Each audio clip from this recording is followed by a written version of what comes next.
లేపినవాడు ఎవరంటే దేవుడు. దేవుని యొక్క శక్తి తన కుమారుడైన యేసుక్రీస్తు ప్రభువును మరణించి మూడు దినాలు ఆయన శరీరము పూడ్చబడి ఉన్నప్పుడు దేవుని యొక్క ఆత్మ లేఖనాలు ఏమైతే చెప్పబడినాయో, లేఖనం ఏదైతే బయలుపరచబడిందో, ఏదైతే చెప్పబడిందో, ఏదైతే ప్రకటించబడిందో దానిని కార్యం చేయనాటికి దేవుడు తన శక్తిని పంపిస్తున్నాడు. హల్లెలూయా, హల్లెలూయా, హల్లెలూయా. కాబట్టి దేవుడు ఏమై ఉన్నాడు అంటే వాక్యమై ఉన్నాడు, మనందరికి తెలుసు. హల్లెలూయా. ఆ వాక్యము ఎక్కడ ఉండాలంటే నీ హృదయంలో ఉండాలి. హల్లెలూయా. నీ హృదయంలో దేవుడు ఏం చేస్తున్నాడు అంటే దేవుని యొక్క మాట నువ్వు నమ్మి విశ్వసించి నీ హృదయంలో నివాసం చేస్తున్నావు. అది హల్లెలూయా.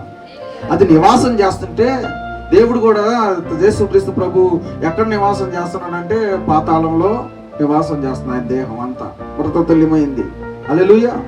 దేవుని యొక్క శక్తి ఎప్పుడైతే సమాధిలోకి ప్రవేశించిందో ఆ సమాధిలో నుంచి దేవుని యొక్క దేహం పైకి సజీవంగా లేపబడింది. హల్లెలూయా.